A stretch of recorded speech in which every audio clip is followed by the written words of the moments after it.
How you spend your days is, of course, how you spend your life.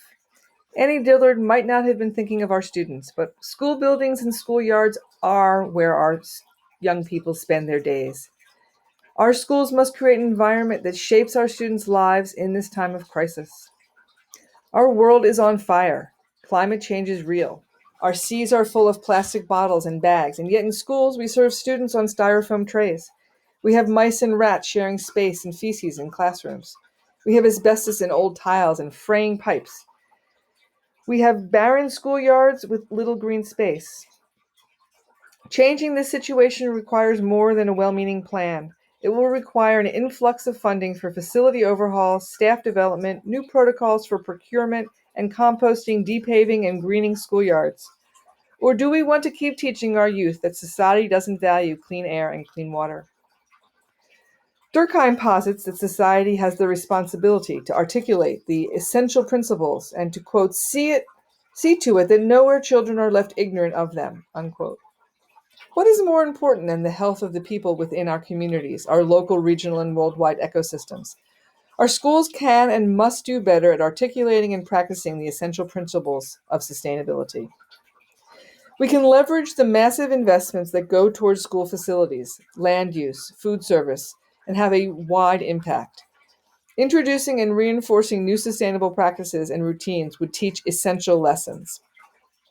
We feed our students commodity foods because it is cheap and because the adult decision makers do not understand the connections between food miles, greenhouse gas emissions, the carbon sequestration value, and ecosystem benefits of regenerative farming.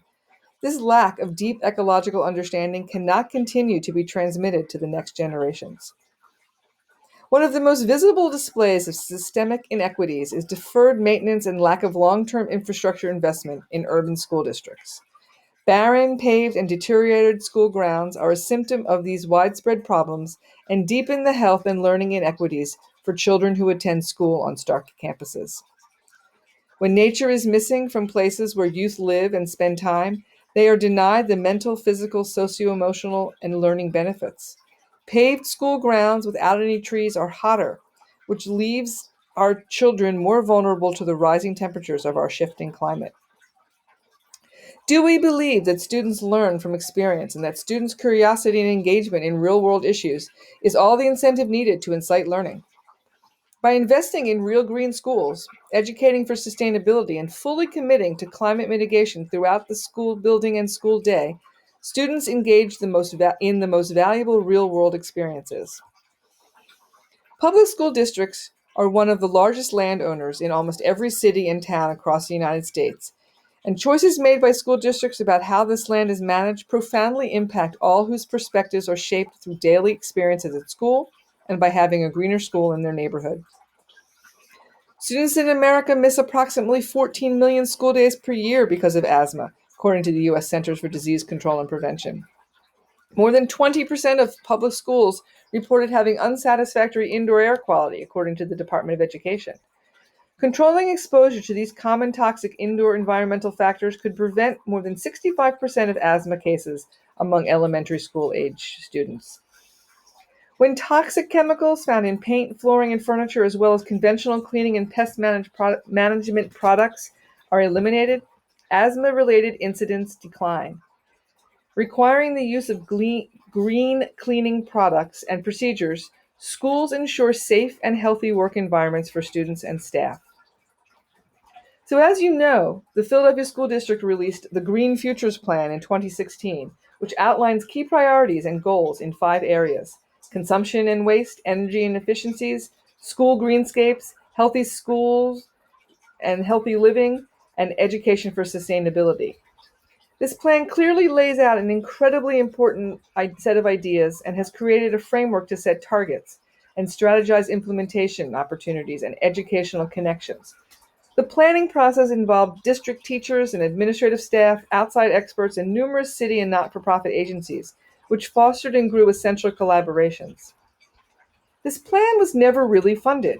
Yes, a few schools have had green infrastructure improvements, and the plan itself has won several well-touted awards, but the benchmarks are modest, and even those have not been met.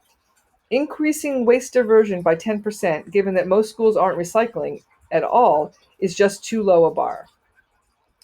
There is no substantial line item in the Philadelphia School District's annual budget to support playgrounds or increase green space.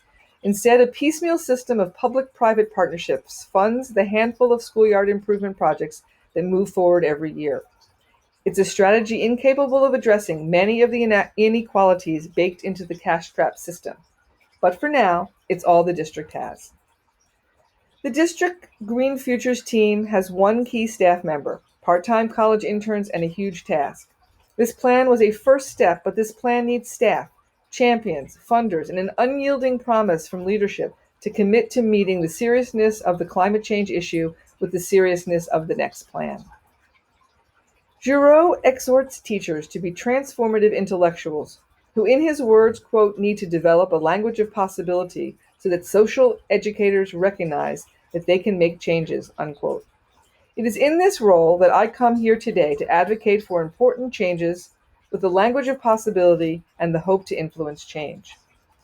I implore you to enact our shared values, ones that you have detailed in the Green Futures Plan, to support equitable, just, and healthy communities, with schools playing the central role of modeling and enacting these values in every decision on an accelerated timetable. I propose that all the recommendations made by members and partners as we work together on this first plan be given the resources we request and require for the school district to truly be part of building a green future for Philadelphia.